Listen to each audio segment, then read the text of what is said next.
Good afternoon, folks. How are we doing? And am I working? This was I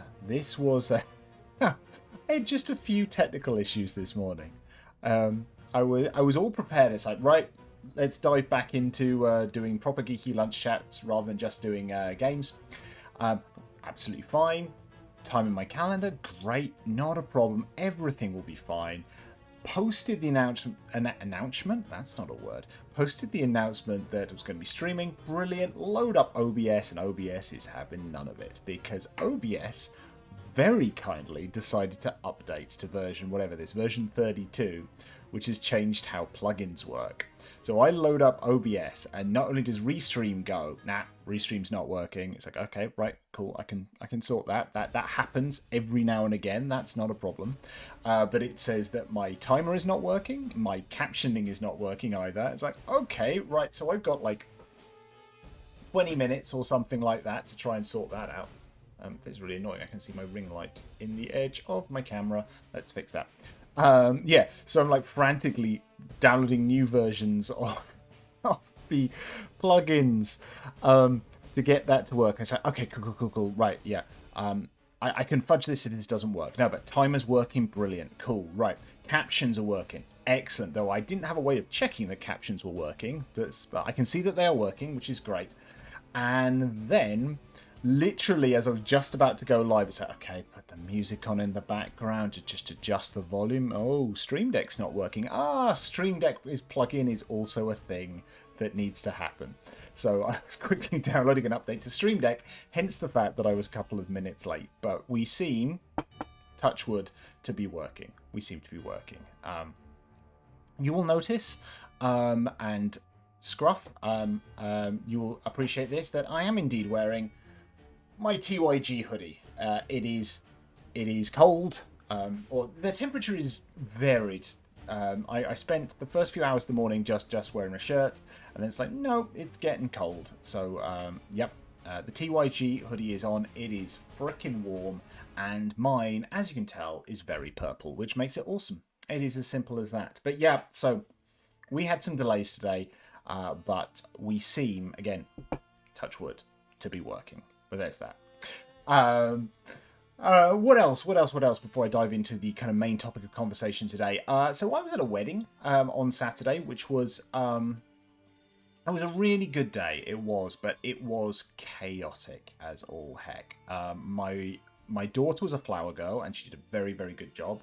My wife didn't have a formal role at the wedding, but she was having her hair and makeup done because one of the grooms is her best friend.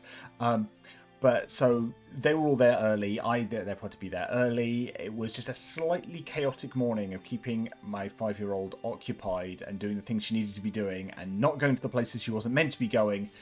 But it was a really good day. It was a really, really good day. It was a little shorter for me because when our little one was tired, I took her back to the room. Yeah, and then, you know, kind of turned in because I wasn't going to exactly just leave her in the room and then go back to the party. That seems like a very, very bad idea. But it was a really good day. Yeah, so a fun time for all. But I'm still kind of tired because, you know, inevitably with one of these things, you know, I didn't get horrendously drunk. But you know, any day of drinking and revelry and stuff like that, the next day, even if you're not hungover, you kind of mentally feel hungover, that you're still kind of recovering from the come down of having a big event going on. So yeah, Sunday was slightly chaotic, and then it's like, oh, it's Monday. How did that happen?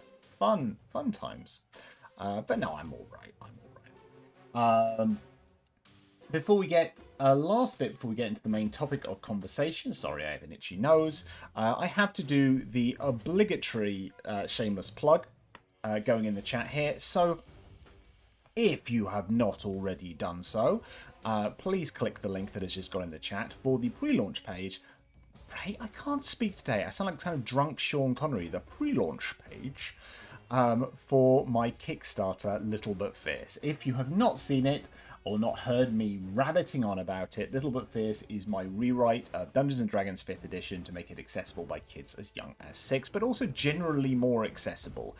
I have simplified the language, I've streamlined the rules, I've removed nasty, antiquated tropes, let's call them that are still lingering in modern day RPGs, just to generally make it a more family friendly but not babyish experience. So if you have kids or know people with kids who might want to be involved in playing something like Dungeons and Dragons, or, you know, if it's not kids, you know, if you know people who are, for example, on the autism spectrum, or generally neurodivergent, or just find rules a bit crunchy and want something that's a little easier to get into, please check out Little But Fierce. We're already up to 75 followers, which is awesome.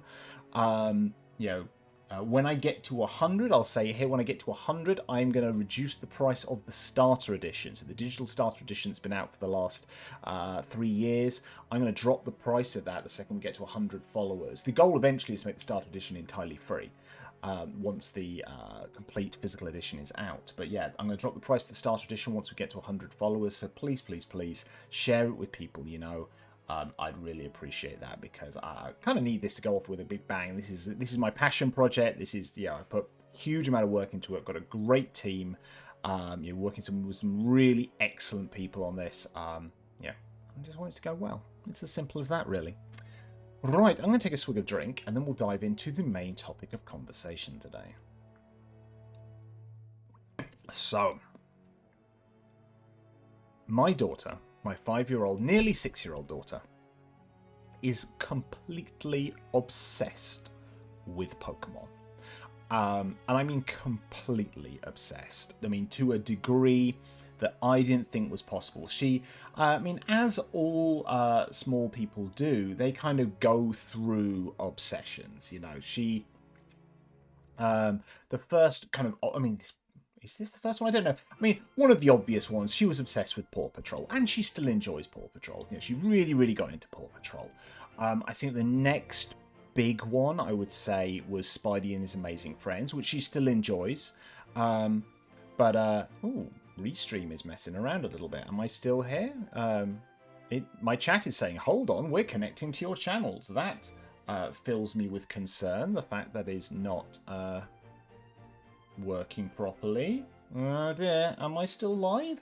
Am I still live? I think I'm still live. Someone give me something. I'm just gonna close chat for just a second and see if it wants to behave. If you're watching, please give me a little something in chat. Just a little thumbs up or something. Oh, you can't see chat.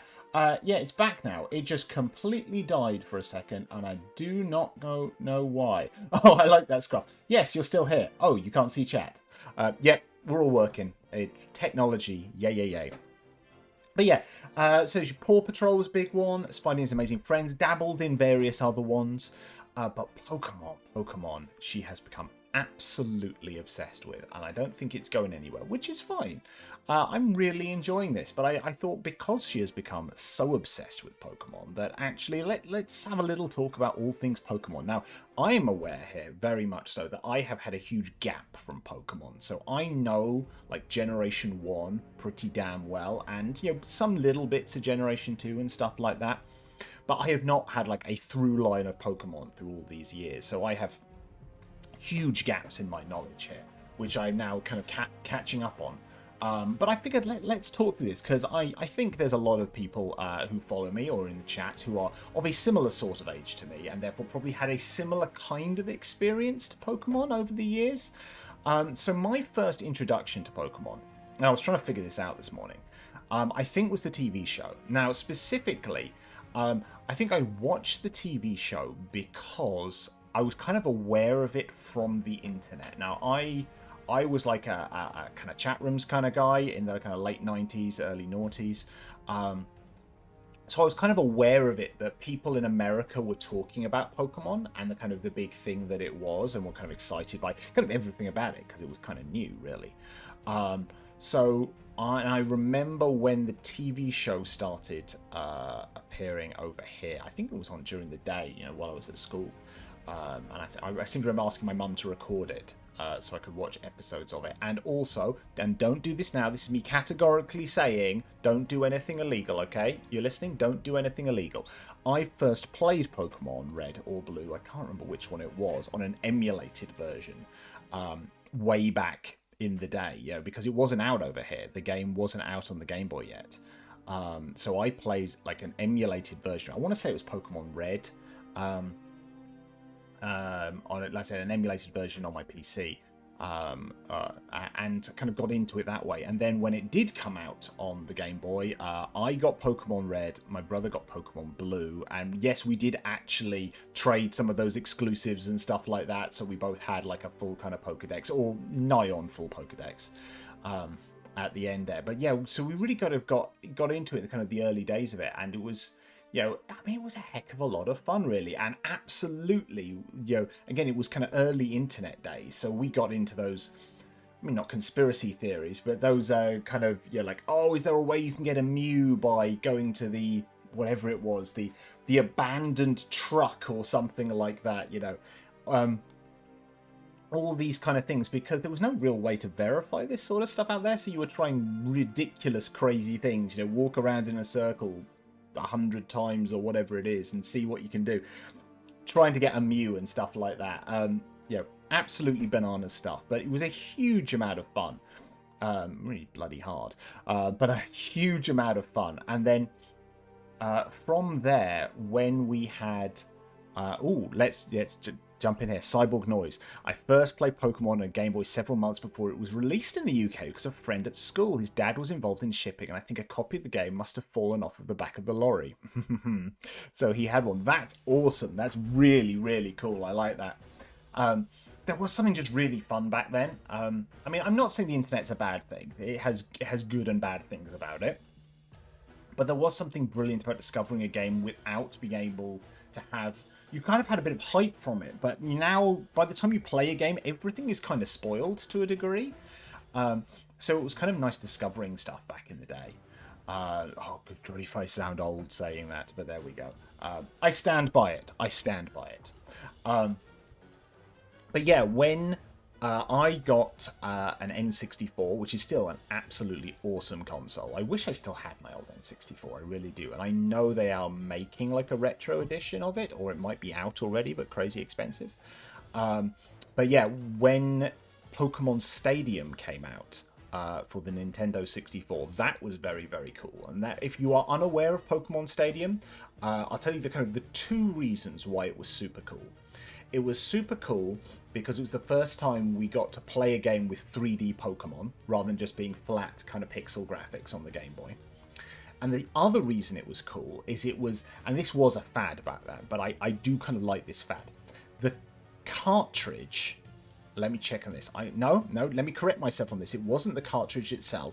There was a thing you could put into the bottom of the controller to plug your Game Boy cartridge into your N64, which basically meant you could take all the Pokemon and specifically your team from Pokemon Red or Blue, and presumably like Yellow and other ones like that, and you could play with them on the N64. So this is exactly what happened. So I put my Pokemon Red cartridge into it, I downloaded my team into Pokemon Stadium, my brother then switched out, put his Pokemon Blue cartridge in, put his team on there, and then we could, on one console, do Pokemon battles in beautiful, beautiful, now probably ugly, 3D graphics.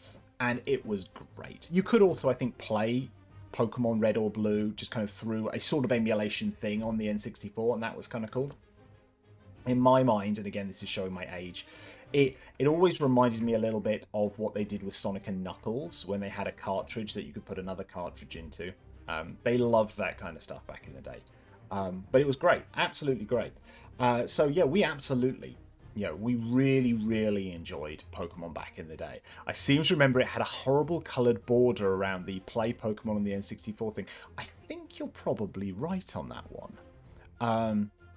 There is also, and I will chuck this one out here, I think I've had this as a really obscure pub quiz question before that I've asked before. What do the games Pokemon Red and Spider-Man Maximum Carnage have in common? I have actually asked this question on stream before. What does Pokemon Red and the game Maximum Carnage have in common? And the answer is that the cartridges themselves were red, rather than being the standard colour that cartridges for that console would be. There we go. Mega Drive cartridges were black, and Game Boy ones were grey, but these ones were specifically red. There we go. But yeah, so me and my brother, we really enjoyed playing Pokemon. It was a heck of a lot of fun. You know, I think even back then we were slightly cynical about the red-blue thing, the fact you had to have two versions of it, but it kind of worked for us in that we had a version each. We were both playing on our respective Game Boys, and therefore it made sense that one of us had the red edition and one had the blue edition. I think if you if I was an only child and like, oh, I can have red or blue, and I would have been more cynical about the whole thing. But no, it was kind of cool. And Pokemon Stadium was great. We played Stadium for a long time. It was really good. I think it was definitely up there as one of the best N64 games. You know, there's obvious stuff like GoldenEye and Mario Kart and Lilac Wars. Lilac Wars is very underrated as an N64 game, but Pokemon Stadium was great. Really enjoyed that.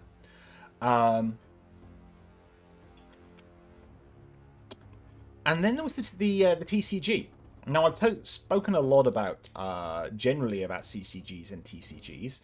For those not in the know, trading card game, and CCG can also be collectible card game or customizable card game. I think depending whether you're Decipher and whether you had trademarked that or not. But, so yeah, we did play a bit of the Pokemon TCG back in the day. Not a huge amount, to be honest. And when I get to this bit in the story, I definitely did kind of kick myself in the teeth a little bit on this one. But yeah, so we played it a little bit, but never really got into it. We played an awful lot of Magic the Gathering back in the day. We played the Star Trek CCG, the Star Wars CCG, the Lord of the Rings CCG, and a couple of others. But we didn't massively get into Pokemon, but we had some cards. And I do remember I got, I think around when the movie came out, like a Mew, which was pretty cool. It wasn't like a super rare one, but it was kind of cool. And then, Sod's Law, and you'll get the irony of this later on, when I ended up moving, and we had to downsize a lot of stuff, I finally ended up eBaying an awful lot of my old card stuff, and I got rid of all my Pokemon cards. Yeah, exactly. But yeah, so cut forward some number of decades. I'm not going to figure out how many because I will age even more rapidly doing that maths. But there we go. Yeah, so jump ahead somewhat. Specifically, we're going to jump ahead to 2016. 2016 was, in my mind, the summer of Pokemon Go, providing I've got my maths right on this one. When Pokemon Go came out, that was an awful lot of fun. Now, it was the summer just before, well, no, it was the summer that led into when my wife and I got married, but we've been living together for a while. And we ended up playing Pokemon Go. I mean, we were both teaching at the time, and the kids were talking a lot about Pokemon Go. And the novelty of everything about Pokemon Go was very, very kind of novel. And I think they were even doing a phased rollout of it. I think you kind of got codes as you went through. They didn't open it up to everyone in one go. And you had to invite someone to do that. And I think one of my colleagues, a fellow maths teacher, had a code, and I got into Pokemon Go, and then I shared it with my wife. And we became really obsessed with it. It was really nice that summer because everyone was bloody playing Pokemon Go. And it meant we got into a habit of going out for like a walk every evening, which was really nice. And then it was about where Pokestops were. Like, I remember where we were living, there was a park that was about kind of 10-minute walk away from home, so it was great. You'd walk along there, catching stuff as you go, and you got to this park where there were a number of statues, and each of those statues was a Pokestop. And you would see, kind of sat around it, waiting to swipe it again, people of all ages. You'd have really young kids there with their phones out, you know, playing Pokemon Go. You'd also have people our age and people older than that, and everyone was there playing Pokemon Go. And when raids started becoming a thing and everyone was doing that kind of collaboratively. It was absolutely brilliant. I remember my wife was definitely a little bit more cynical about it when the Generation 2 ones came out, because they all came out in one kind of big bang. It was like, oh, suddenly there's like 100 and something more Pokemon. And it was just like, this kind of feels a little bit weird because... And then we definitely went into ones that I didn't know. I knew a couple of them because I think I'm not sure on this one. I think it's maybe go back to emulation and stuff like that. I think I maybe played an emulated copy of whatever... Was it Pokemon Green or something like that? Was the Generation 2 Game Boy game? I think I may have played a little bit of it, but I don't think I ever had a cartridge of it. And I do remember, and I was actually telling my little one about this the other day. I remember when the internet was full of rumours about... Now, let me check this. I believe it's called a Marill. Am I correct in this? Marill? Yes. Marill, the Pokemon. Because when the art first came out in that in Japan... then Gold, Silver, and Crystal were Gen 2. So yeah, maybe it was Pokemon Gold or Silver, I think. When art first was released of Marill in Japan, and this kind of came over here, people assumed it was an evolution of Pikachu and started calling him Pika-Blue. And then it turned out it was actually a completely different Pokemon. But yeah, so I dabbled a little bit in the Generation 2 ones, and there were some I recognised, some I didn't, and some were like, oh, that's a bit weird, you're clearly running out of ideas. But clearly they've not run out of ideas, because they're still going strong however many years later. But no, the Pokemon Go summer was absolutely fantastic, and we did play it on and off for quite a while, especially when we thought, yeah, we kind of need to get into the habit of going out for a wander. But yeah, that was really, really good. Now, I kind of wanted to play another Pokemon game at some point. In terms of consoles, I went Xbox for a while. I had an Xbox, a 360, an Xbox One. I've only recently moved over to the world of PlayStation. But when I got a Switch, because I started having to do a lot of travel for work, including like overnights and stuff like that, I got a Switch. And I thought it might be nice to play a Pokemon game. I've not played one for a long time. And I knew some people who were really obsessed with Pokemon and were extolling the virtues of modern Pokemon games. And it was when Pokemon Sword... No, it wasn't when Pokemon Sword and Shield came out. I think the next one after it may have come out. Was that Scarlet and Violet, I want to say? And I remember asking a colleague of mine, Jake, who was, and I think believes still is, quite obsessed with Pokemon. He plays in tournaments and stuff like that. But I asked him, for a recommendation, and he suggested Sword or Shield, and I ended up getting Sword. And I played some of it. I wasn't hooked with it, just because I think I was on a big old run of playing big CRPGs and stuff like that, like Dragon Age and Mass Effect, and I just didn't feel the drive to really get stuck into it. But I was enjoying it. It was a very good and fun game, but I kind of left that half played for a long time, to be honest. And then when our little one was born, I can't remember why, but at some point I think we showed her, I think when she was very small, like about 2 or something like that, I think we showed her Pokemon Go just because of the novelty of the AR of it. The fact it's like, oh look, there's a creature in the room and we can catch it and stuff like that. So she was kind of enjoying that, but didn't really understand it, but a little bit, she quite enjoyed kind of flinging Pokeballs at it. But yeah, so there was a little bit of that, and then it happened. So cut to, I want to say it was the start of this summer. I could have checked the dates. I didn't, because I'm disorganized. Fine. When McDonald's did their latest round of Pokemon cards, and every so often we take our daughter to McDonald's, probably more often than we should, but we do sometimes. And Pokemon cards were there, and she was intrigued. She was expecting a toy and had these cards, and I think maybe someone in her class had been talking about Pokemon, maybe, so she recognized some of them. At the time, her reading was, she could recognize some of the stuff on that, but she had to kind of learn the names. I say had to. She asked me what the names were, and I've told her the names. But she was starting to figure it out. And actually, I will say this: Pokemon's really good for phonics. This is a really geeky thing to say here. For those not in the kind of education or parenting sphere, phonics being essentially being able to read words based on the various syllables. But actually, given the fact that all Pokemon names are gibberish, it's generally pretty good for actually being able to apply the rules of English that you know to a word that's not actually real.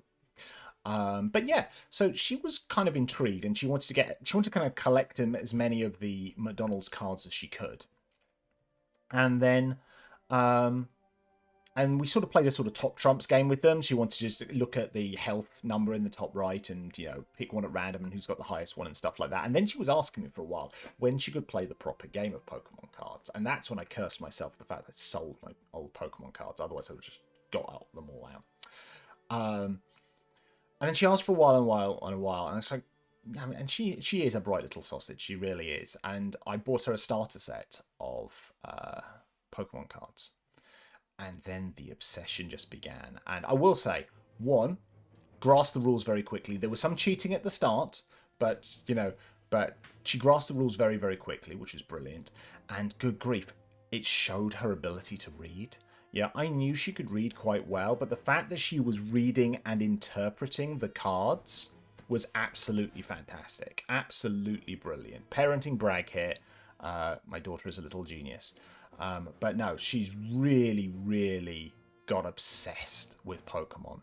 And then that's when I thought, I've got Pokemon Sword on the Switch.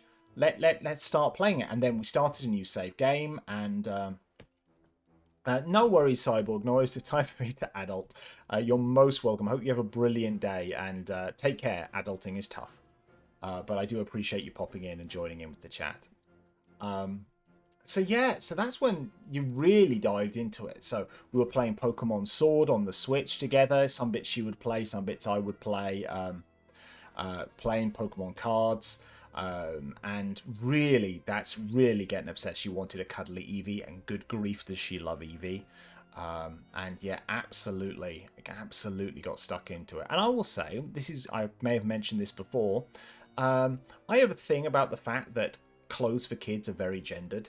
And this is not in anyone can wear trousers, anyone can wear skirts thing, but they can. This is more about the fact that the way they produce clothes for kids, they have decided what people should and should not be interested in. The example I've classically given for this, Spidey and His Amazing Friends. You've got 2 male protagonists, 1 female protagonist. So you've got Peter, Miles, and Gwen. Cool. Great representation, great characters. Actually love that show. It's a really nice version of Spider-Man.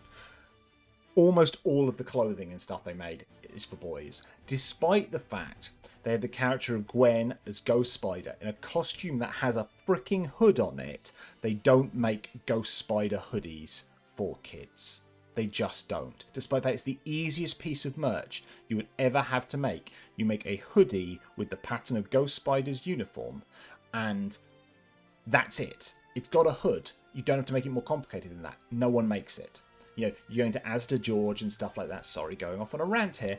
But they don't make them. They've got loads of other stuff, but they don't make a lot for girls. They really don't. And they don't make that obvious win. Similarly, when little one became obsessed with Pokemon, we went to Primark.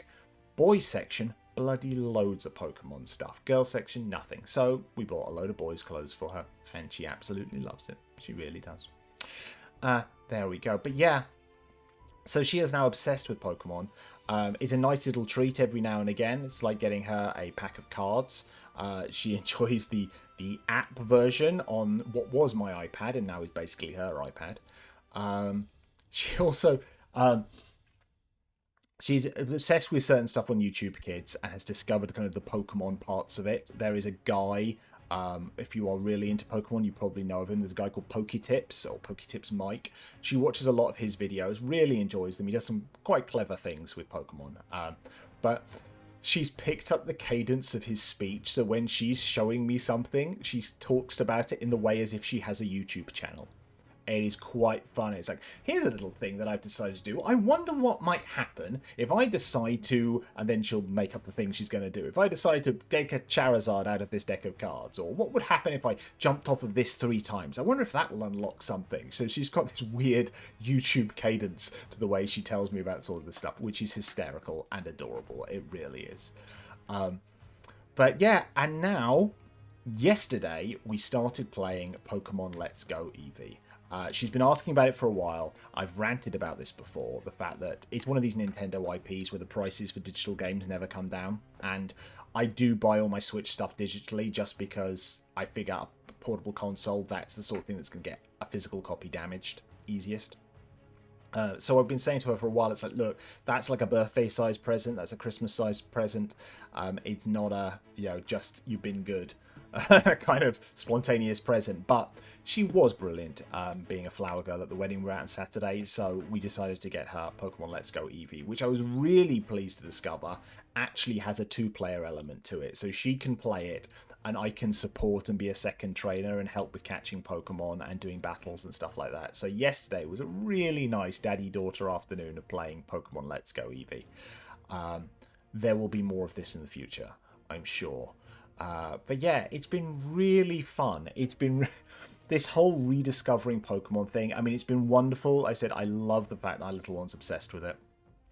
Really enjoying it. And she seems properly obsessed with it. I don't think this is going to be a little flit and a spontaneous obsession. I think she's in it for the long haul on this one. The nostalgia for me is great. Stuff that I'd completely forgotten. And actually, my brother was over a few weeks ago. He lives out in Croatia. And we played with my daughter's Pokemon cards. And again, so much stuff coming back that we completely forgotten. So it's wonderful. It really is. I am absolutely loving rediscovering that part of my childhood and kind of without kind of forcing it upon her. The fact that my daughter wants to find out more about it. She wants to know facts about Pokemon. She wants to dive into this. It's just a shame it's so bloody expensive. But no, I am really enjoying this. And normally I talk about 2 topics on these, but I thought running the whole journey of Pokemon in my life and now passing it on to the littlest Bradshaw, it's kind of wonderful. It's kind of wonderful. So that's it. That's where we're at to today. There will be more Pokemon updates, I am sure. But yeah, let's wrap this up. So thank you so much for tuning in today. I really do appreciate it. If you've not done so already, if you're watching this either live or the VOD, I do... I missed the Pokemon chat. You can rewatch this, Anya. I went through the whole thing. I went from watching the TV show and playing on an emulated version of Pokemon Red because it wasn't out in the UK yet. Back in the whatever it was, late 90s or something like that, all the way up to buying Pokemon Let's Go Eevee so me and my daughter can play it together, which is wonderful. It really, really is. But yeah, I thoroughly enjoyed it. But no, thank you so much for joining today, even if it is at the last minute. If you don't already, please follow me on both YouTube and Twitch. I'm at DC Bradshaw on both. I use Restream to simultaneously stream on both. I am working my way towards YouTube Partner, though. We're up to almost 1,000 watch hours, which is fantastic. I need to get to 3,000, so we've got a way to go. But please, please, please, if you enjoy what I do, please encourage other people to follow. Please watch a load of my old VODs. If you enjoy these geeky lunch chats, or when I play games on Wednesdays, or some of my playthroughs of games, have them on in the background. It's absolutely, I've been told occasionally that I have a soothing ASMR quality to my voice. So if you enjoy that, just have me on in the background. It really helps to increase those watch hours and get me closer and closer to actually getting a bit of money out of this. But that would be wonderful if you would consider doing this. I also have a bite-sized interview series called Short Thoughts. And Anya, Lalian Cosplay, who's just walked into the room, was the last person I interviewed on that. We're currently on hiatus before Season 3, but that'll be happening in the next couple of months, I would have thought. But yeah, check those out. Those are an awful lot of fun. Otherwise, please check out my Coffee down there, coffee.com/DCBradshaw if you want to chuck me a couple of quid. But the big thing you can do for me, if you care about me in any way, shape or form, is please, please, please go to the pre-launch page for my Kickstarter, Little But Fierce. Pre-launch is up now. We're going live with crowdfunding in March. This is my rewrite of Dungeons & Dragons 5th edition for kids as young as 6, but frankly, it's just to make it more accessible and streamlined for anyone who wants to get into this hobby but finds games like D&D and Pathfinder just a little bit too crunchy. Please check it out. Please share it with people. If you've got small people, if you know people with small people, please share it. I really want to get that make words good, Dave. Get that follow count up as high as I can before launch day. I would really appreciate that. This is a huge passion project for me because it's the game I want to. It's the game I want to introduce my daughter to as a way of getting into this hobby. And I want to do it for everyone else as well. So please consider following and sharing with people you know. YouTube and, generally social media, it bubbles a lot, it echo chambers a lot. So the more I can do to expand that bubble, and the more you can do to help me with that by retweeting it, sharing it with other people, telling people about it, that would be just absolutely wonderful. If you consider doing that for me, I will love you forever. Next stream will be Wednesday. I don't know what we'll be playing, to be honest. We might start playing Escape Simulator because I really enjoyed Mashanika Museum. But we'll probably be playing a puzzle game of some sort on Wednesday, either at 12 or 1. I need to check my calendar, but check in the morning to find out where I'm streaming. Not where, when I'm streaming.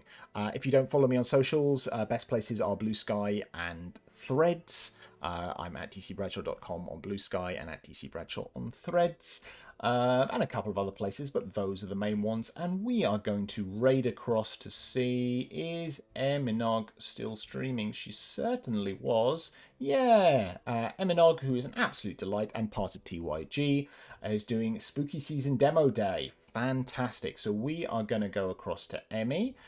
Please show her some love. She's an absolute delight. And I will see you all on Wednesday. Alrighty, take care everyone, and I'll see you soon. Alright, bye.